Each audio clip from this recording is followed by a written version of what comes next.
नमस्कार. सध्या जर बघितलं तर जे आहे नमो किसान सन्मान निधी योजनेसंदर्भातील एक अपडेट आहे. आत्ताच जर बघितलं तर जे आहे मागच्या महिन्यामध्ये नमो किसान सन्मान निधी योजनेचा जो आहे तो हप्ता मिळालेला आहे. सर्व शेतकरी मित्रांना हा हप्ता मिळालेला आहे. यामध्ये जर बघितलं तर जे आहे आता PM किसान सन्मान निधीचा सुद्धा हप्ता मिळून जवळपास 2 महिने झालेले आहे. तर पुढचा हप्ता कधी मिळणार, तर पुढचा हप्ता जो आहे तो जुलैच्या शेवटच्या आठवड्यामध्ये मिळण्याची शक्यता आहे. आणि एकच जर बघितलं तर जे आहे नमो किसान सन्मान निधीचा हप्ता मिळाल्यानंतर पुढील काही दिवसामध्येच म्हणजे तब्बल 1 महिन्याच्या आतमध्येच जर बघितलं तर जे आहे नमोचा हप्ता मिळत असतो. किंवा कधी असं होतं की एका दिवशीसुद्धा जे आहे ते नमोचा हप्ता वितरित करतात PM किसानचा वितरित झाल्यानंतर. मात्र मागच्या वेळेस त्यांनी 15 ते 20 दिवसाचा विलंब केलेला होता.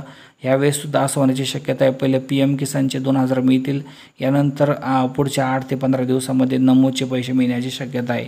एकंदरीत PM किसान सन्मान निधीचा पुढचा हप्ता जुलै महिन्याच्या शेवटच्या आठवड्यामध्ये या ठिकाणी मिळण्याची शक्यता आहे.